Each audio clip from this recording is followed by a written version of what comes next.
There's a kind of danger that's hard to protect yourself from. It's not the junk food everyone already knows is bad. Everyone knows fast food 3 times a week isn't good for the heart. That's an easy conversation.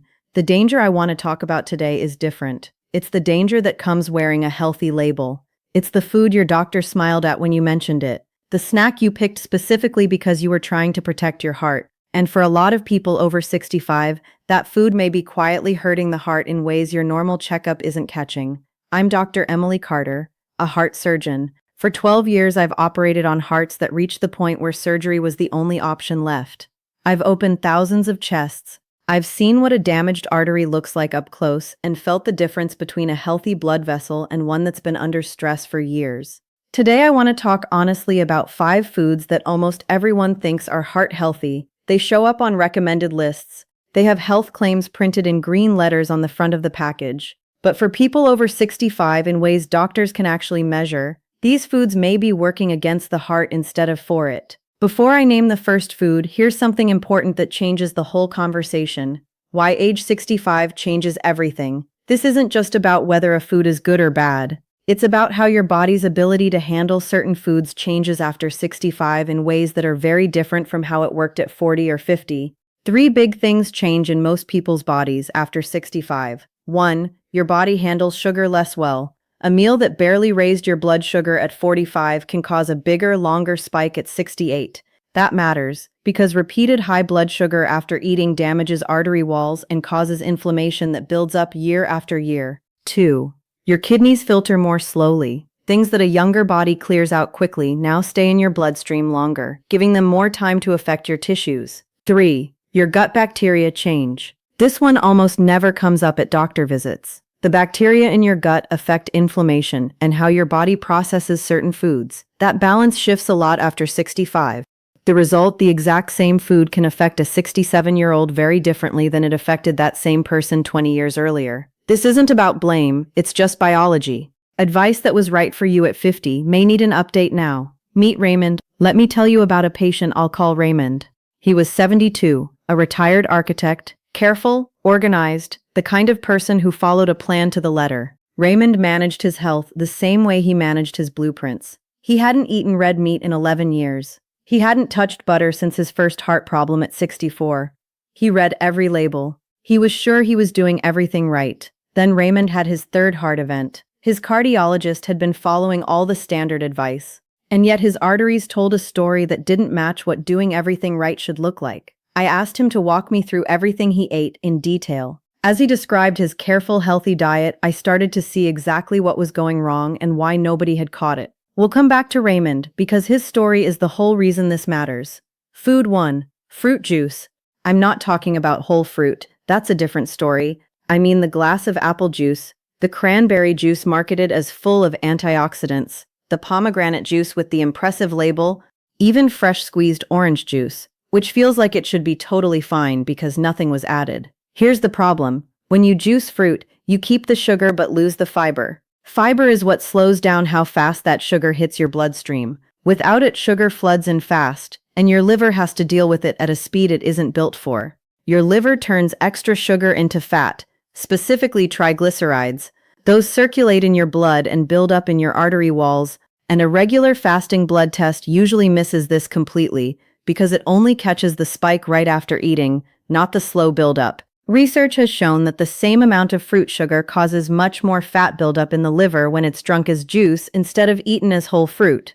The fiber isn't just a nice extra, it changes how your whole body processes the sugar. After 65, when your body is already less efficient at handling sugar, that difference matters even more. Raymond drank 2 glasses of juice every single morning, cranberry and apple, for 8 years. He believed it was helping his heart. Nobody had ever told him otherwise. The fix: always choose the whole fruit instead of the juice, a whole orange instead of a glass of orange juice, a whole apple instead of apple juice. If the fiber's gone, the healthy label is only telling half the story. Food 2, premium granola. I don't mean the candy bar style granola bars. Most people already know those aren't health food. I mean the fancy granola sold in craft paper bags, with words like ancient grains and heart-healthy oats on the front. The $12 bag that feels like an investment in your health.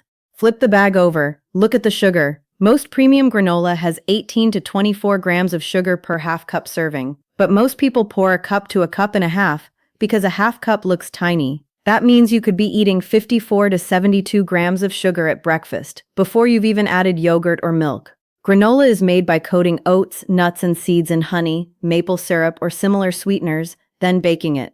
On their own, oats and nuts are great. But once they're coated in sugar and baked, your body reacts to that bowl of granola a lot more like a bowl of sugary cereal than like plain oats. It's also very calorie-dense. It's easy to eat a big chunk of your day's calories in one bowl while thinking you ate something light and responsible. The fix: plain rolled oats, cooked yourself, with your own toppings, berries, a spoon of ground flaxseed, some walnuts. You control exactly what goes in. It costs less, does more, and doesn't come wrapped in a misleading health label. Food 3, low-fat flavored yogurt. Not plain whole milk yogurt, I mean low-fat or fat-free yogurt, especially the flavored kind with fruit mixed in or on the bottom.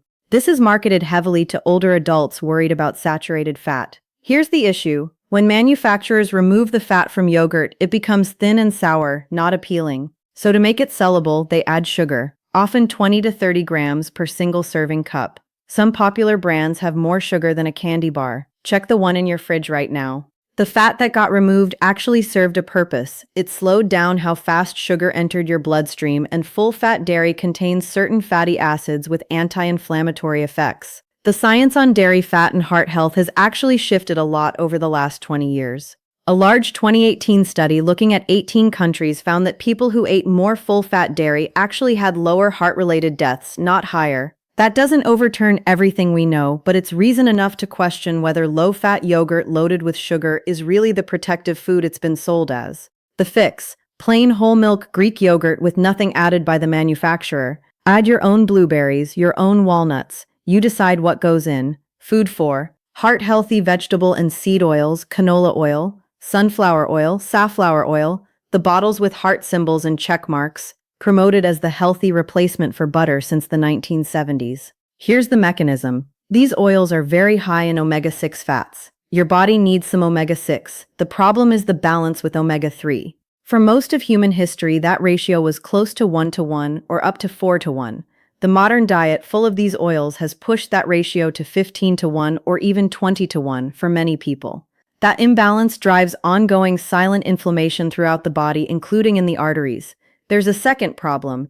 These oils are unstable when heated. When you cook with canola or sunflower oil at high heat, they break down into compounds that are directly harmful to artery cells. These compounds contribute to oxidized LDL, the form of bad cholesterol that actually gets stuck inside artery plaques. A standard cholesterol test does not measure oxidized LDL at all. Raymond had 4 bottles of heart-healthy vegetable oil in his kitchen. He'd cooked with them every day for years, choosing them specifically because the label told him his heart would benefit. The fix: use extra virgin olive oil for most cooking. Use real butter, ideally from grass-fed cows, for higher heat cooking.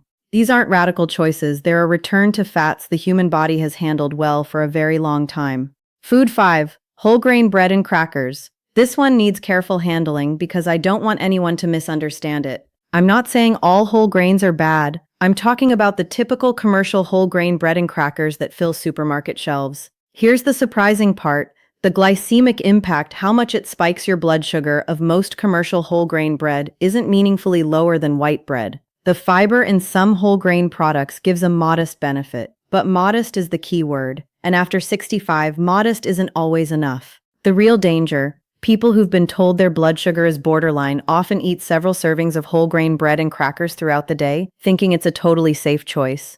The result isn't one big sugar spike, it's a series of smaller, repeated elevations all day long.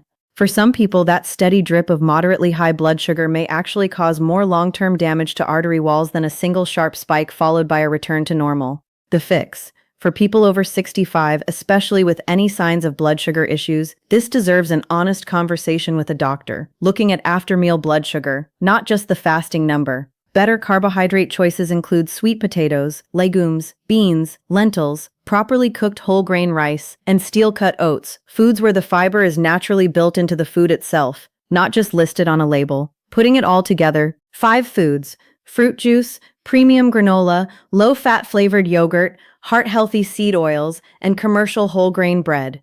Each one carries a real health claim, and each one, in the body of someone over 65, may quietly cause inflammation, oxidative stress, or blood sugar problems that standard heart tests don't catch. Here are 3 tests to write down and bring to your next doctor's visit. Postprandial glucose, blood sugar measured 2 hours after a meal, not the fasting number. This shows what your arteries actually deal with every day. Oxidized LDL, not regular LDL. This is the specific form that builds up in artery plaque. It's rarely ordered automatically. Ask for it by name. High sensitivity CRP, HSCRP, a marker of inflammation in the body. Even mild elevations that look normal on a regular test can matter. Write those 3 down: postprandial glucose, oxidized LDL, HSCRP.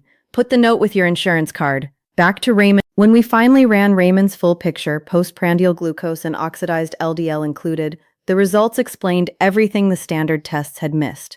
His after-meal triglycerides were high. His oxidized LDL was high. His inflammation marker had been quietly climbing for years without ever showing up as a red flag. Over 3 months, we rebuilt his diet. Juice roan whole fruit, granola roan off the menu, flavored low-fat yogurt, plum Greek yogurt, vegetable oils, extra virgin olive oil and butter, whole grain bread, cut back significantly, replaced with lower glycemic options. 6 months later, his inflammation markers were the lowest they'd been in 5 years. His cardiologist asked what new medication had been added. The answer: none. Nothing on his medication list had changed. What changed was what Raymond believed was protecting him. Your homework tonight: go to your kitchen and pull out 5 things if you have them. Fruit juice, granola, low-fat flavored yogurt, canola or sunflower oil, whole grain bread. Turn each one around. Don't read the front of the package, read the back. Look at the sugar content. Look at the ingredient list.